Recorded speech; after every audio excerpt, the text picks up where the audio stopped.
The Ravenhold River thundered through the jagged gorge like a wild creature, black water surging over the rocks with enough power to shatter bones. Ivan Drakov stood upon the stone bridge, breath turning to mist in the frozen air as he watched his men drag the American woman toward the ledge. She no longer resisted. 3 days of brutal questioning and barely any food had drained her strength, wrists bound behind her, dried blood tracing her split lip. "Any last words?" Drakov asked in rough English, his AK-47 hanging across his chest.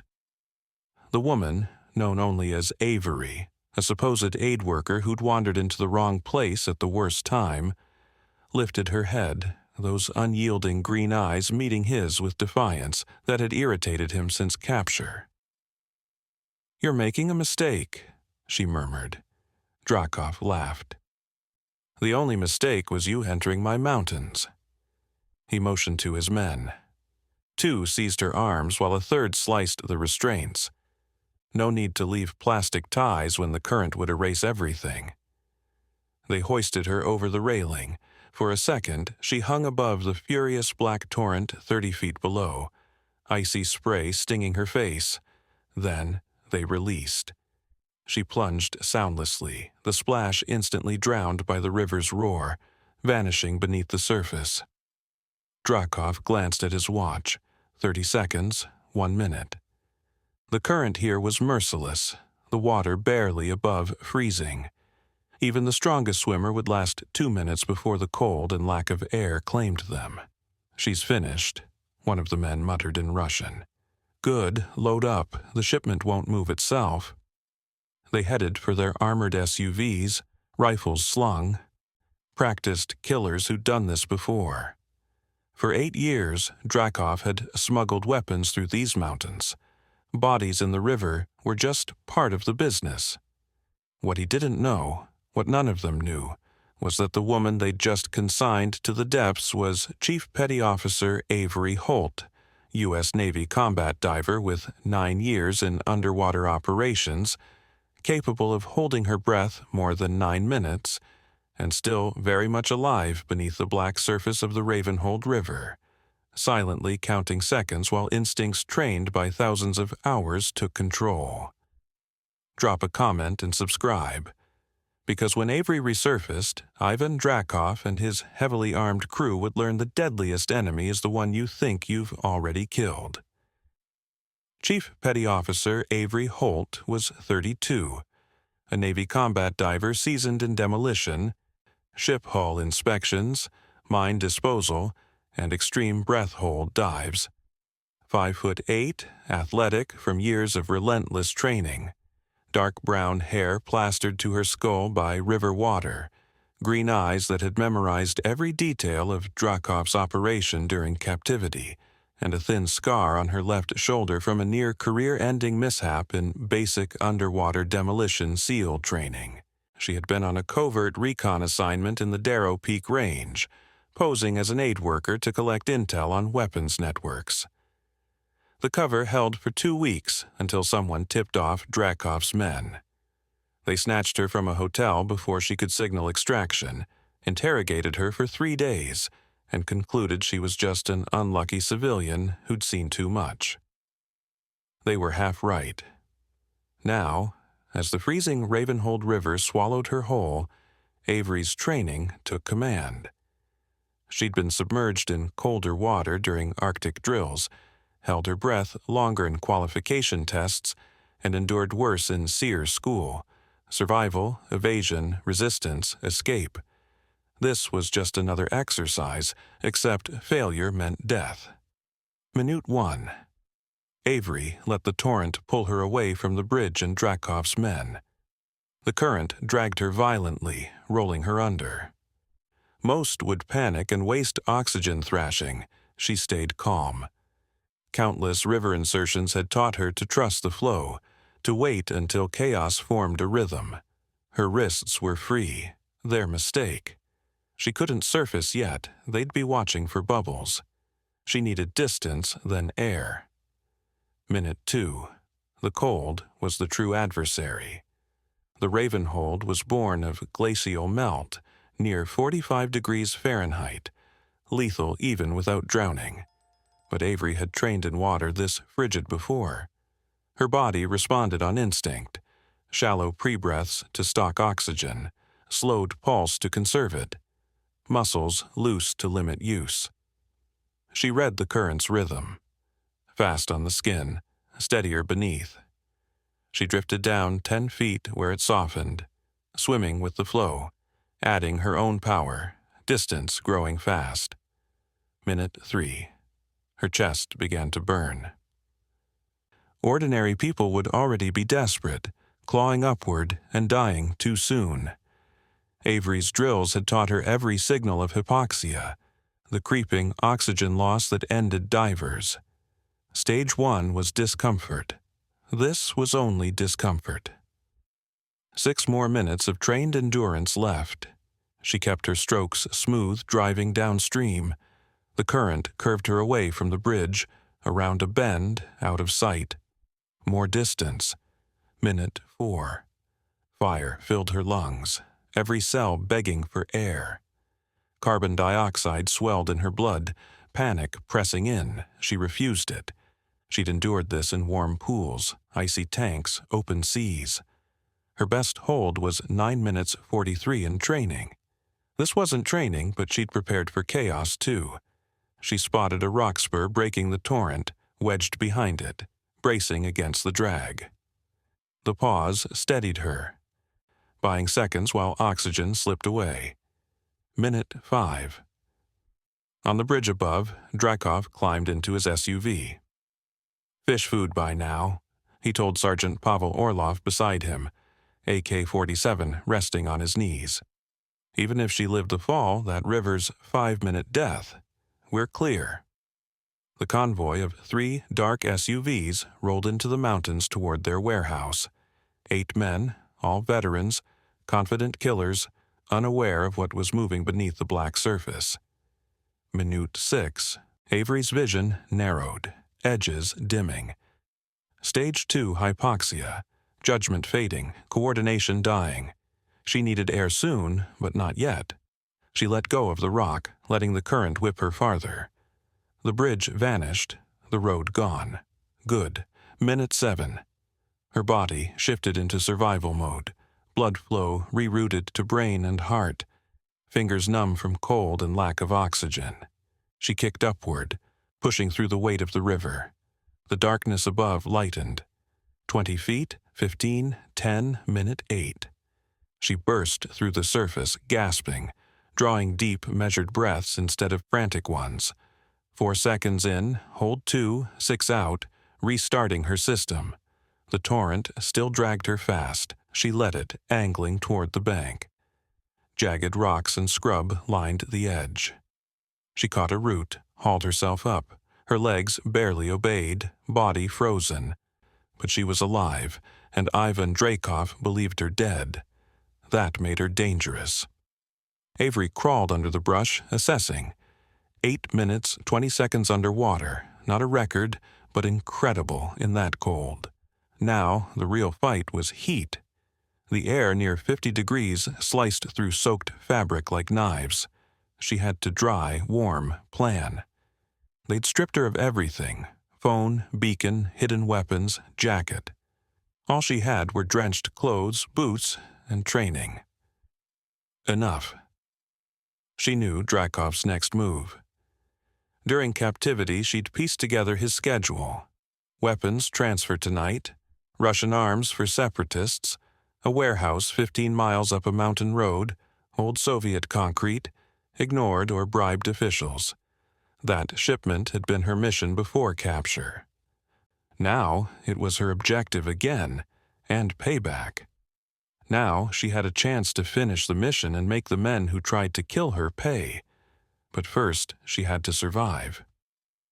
She peeled off her outer shirt, wrung it as best she could, jammed it back on damp and colder, but less soaked, then did jumping jacks to get blood moving and generate heat. Her Navy training included cold weather survival. Hypothermia kills by cold plus inactivity, Keep moving, make heat, survive until you can get warm. 10 minutes of calisthenics left her shivering but functional. The cold became background noise she could work through. She moved uphill in the trees, paralleling the road from the cover of the forest, 15 miles to the target. She'd done longer marches during Hell Week. This was another evolution. The terrain was brutal. Steep grades, jagged rock, dense timber that clung to wet fabric, boots squelching with every step and announcing her to anything nearby. There were no people out here, only mountain and forest, and the single narrow road cutting through. She set a rhythm learned in survival school. 20-minute fast walks broken by 2 minutes of exercises to keep core heat. Repeat. After 3 hours, she'd covered roughly 8 miles. Body heat and motion were drying her clothes bit by bit, though she remained dangerously cold. Sun slid down, temperatures fell. She had to reach the warehouse before full dark, or risk a night in the woods that might kill her in her condition. So she pushed harder, jogging when she could despite 3 days of near starvation and bone-cold exhaustion. Pain was temporary. Failure was permanent. Her instructors had hammered that into her until it became a mantra. The warehouse sat where intercepted chatter had placed it. Old Soviet concrete carved into the mountainside. 3 buildings forming a compound reachable only by the single road. 2 board guards stood at the gate with AK-47s. The 3 SUVs were parked inside.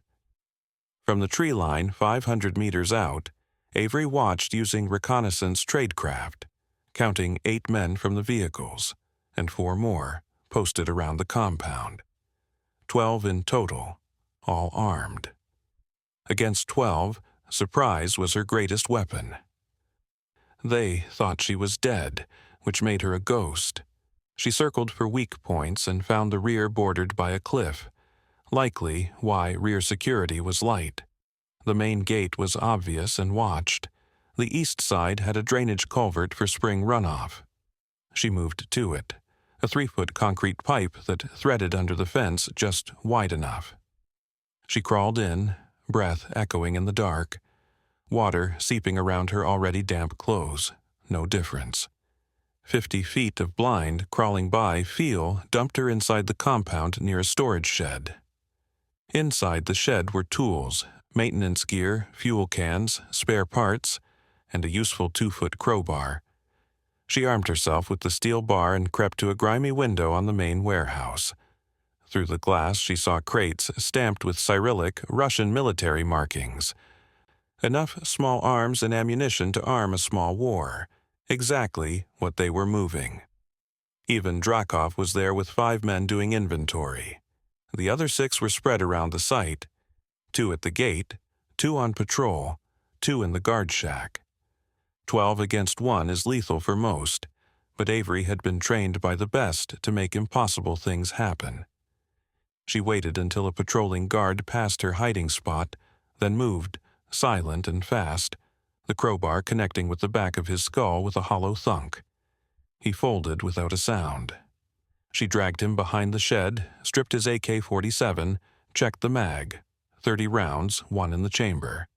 Armed now, 1 down, 11 to go. The second patrolman rounded the corner 20 seconds later. "Pavle," he called, searching for his partner. He found Avery instead. She put 2 rounds in his chest.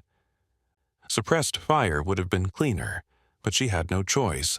The unsuppressed AK cracked across the mountain air and everyone heard it. "Contact!" someone shouted in Russian. "Perimeter breach!" The compound erupted. Men sprinting from buildings, weapons up, hunting a threat. Avery was already moving, using the burning shed for intermittent cover, and firing controlled bursts at targets as they presented. 3 round bursts dropped a guard from the shack. Another burst cut down a man sprinting from the warehouse. Precision shots like training demanded, but 12 automatic weapons was a heavy wash. Return fire stitched the concrete walls, riddled the metal of the shed with new holes that let shafts of light pierce the smoke. She needed a game changer, the fuel cans in the shed. Old gasoline for a generator, highly flammable. She hauled 3 cans into position with sightlines on the main warehouse and opened fire. First burst sparked, second burst ignited, the third burst detonated. Flaming gasoline sprayed the shed and fence. A fireball leapt 20 feet, and black smoke rolled across the yard. The explosion was larger than expected. That old fuel must have been fouled with something more volatile. The storage shed became an inferno. In the chaos, she circled the blaze toward the guard shack, shooting through smoke.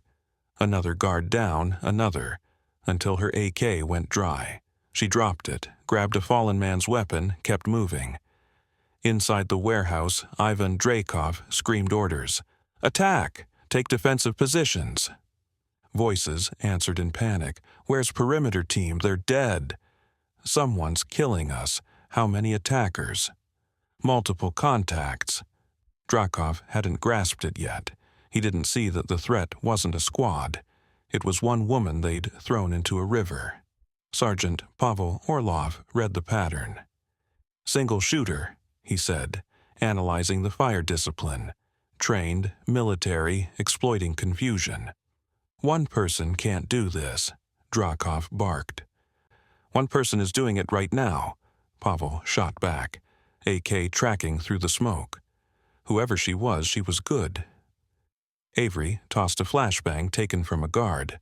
The stun bought 3 seconds of scramble to cross open ground to the warehouse. She came through a side door low, weapon up, picking targets. 2 men by crates, 3 round bursts each, down. 1 by the loading bay burst down. Dreykov and 3 others hunched behind a forklift, spraying back. Rounds cracked close enough to shove air aside, and she felt each displacement. She dove behind steel drums and surfaced shooting. One of Dreykov's went down. Another dove for cover behind crates. "Who are you?" "Who sent you?" Dreykov demanded in English, voice tight. Avery didn't answer. She reloaded with a smooth mag change practiced 10,000 times and moved to flank. She was planning 3 moves ahead now, shaping the fight like a chessboard. The man beside Dreykov peeked, and she was ready. 3 rounds center mass, he dropped. Pavel avoided exposure, firing blindly from cover to pin her. "Dreykov, we need to retreat," he called. "They're being picked off methodically." "We don't retreat for one person," Dreykov snapped, though his voice trembled. Now only 3 remained. Dreykov, Pavel, and another guard, plus 1 last man still somewhere on the compound. "I know that firing pattern," Dreykov said slowly. Realization dawning. American military training. Fire discipline, movement. The sound of comprehension changed him, the aid worker. "But you were at the bottom of the Ravenhold River. I timed you drown," he said. "I held my breath," Avery replied simply as she stepped into a position with a clear sight line at Pavel. 8 minutes, 20 seconds. Want to know how she fired? Pavel went down, surprise on his face. Dreykov fired blindly around the forklift, chewing through his magazine in a panic. The disciplined soldier gone, replaced by a man who suddenly understood he'd made a catastrophic misjudgment. When the empty click echoed, Avery stepped into view with an AK-47 leveled at his chest. "Drop it," she ordered. He let go of the useless rifle and lifted his hands. A final guard slammed through the warehouse door with his weapon up. Avery heard him, spun, and fired. He fell. "Just you and Dreykov now," the man stammered, hands still raised. "You're American military," he said, voice tight. "Special operations, an operator." "What are you?" Avery answered with cold simplicity. "SEAL Delta, Navy combat diver, and you made the mistake of throwing me in water." "What now? You kill me, I'm unarmed?" "No," she said. "You're going to tell me everything about your smuggling network, every contact, every route, every shipment, and then you'll testify in international court." "I'll never," he blurted. "You will," she said, "because otherwise I leave evidence that you cooperated and let your bosses think you betrayed them. How long do you think you'd survive that?" Drakov's face went ashen. He understood she wasn't only a physical threat, she was skilled in psychological pressure. "Okay," he said slowly. "Okay, I'll talk." The warehouse door slammed open again. One guard she hadn't counted. The driver from an SUV who'd been sleeping. AK up. Target acquired. Both Avery and Drakov reacted. She fired first, and Drakov snatched the pistol from Pavel's body and brought it up. But Avery's shot found a center mass first. Drakov stumbled back into the weapon crates he'd bragged about, slid to the floor, pistol clattering away. "Or that," Avery said quietly as she scanned the room and confirmed the last threat was down.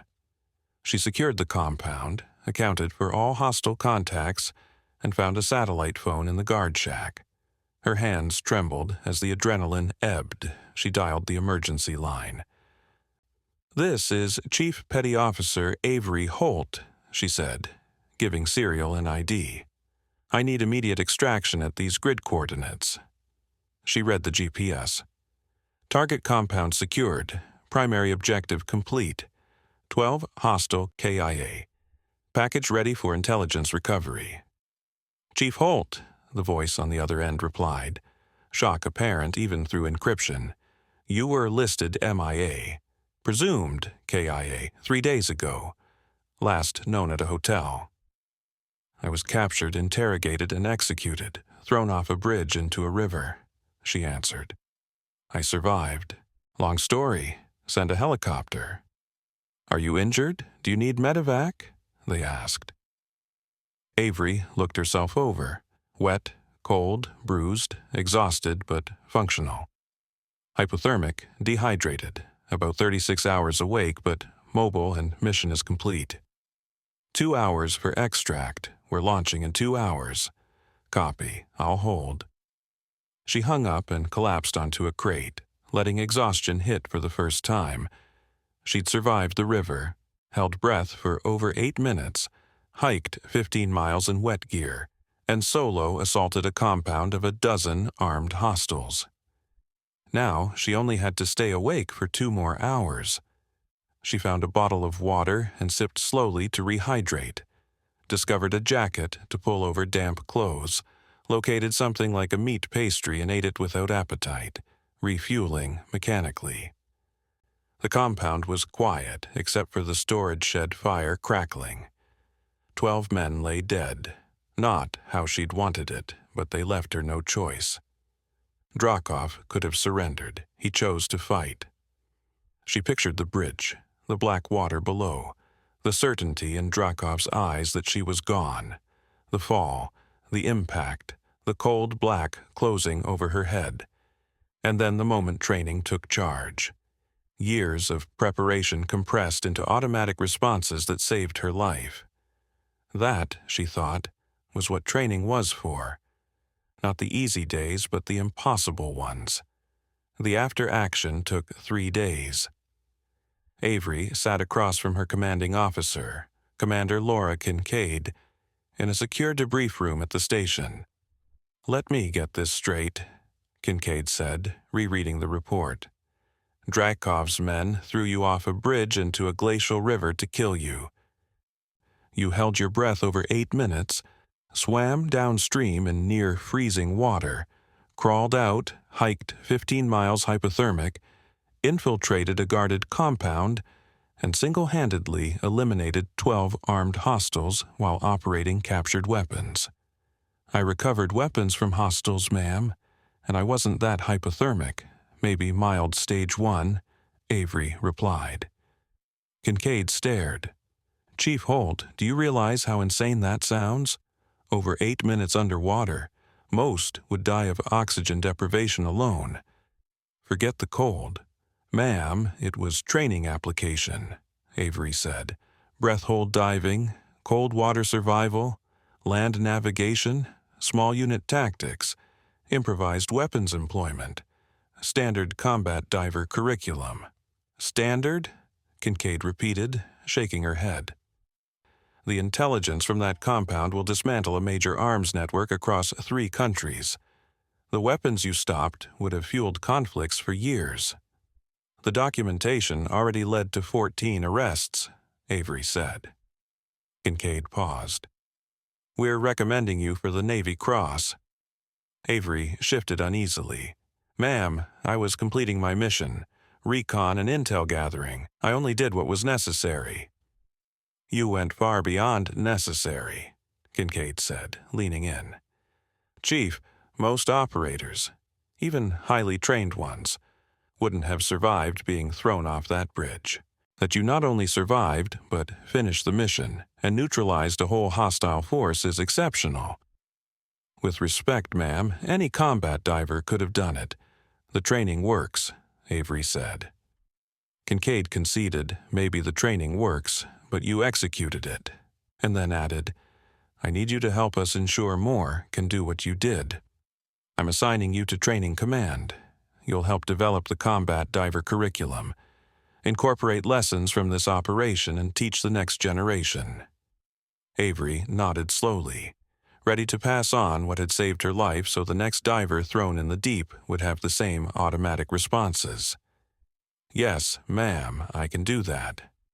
3 months later, Avery Holt stood before 40 combat diver trainees at the Naval Special Warfare Center in Havenport, Florida. They were young, eager, and bone-tired from training, each wondering if they had what it took. 3 months ago, she began, arms traffickers threw me off a bridge into a freezing river, thinking they'd killed an aid worker. They didn't know I was Navy. They didn't know I was trained to hold my breath for 9 minutes. They didn't know water is where I'm most dangerous. She clicked to the next slide, a photo of the Ravenhold River.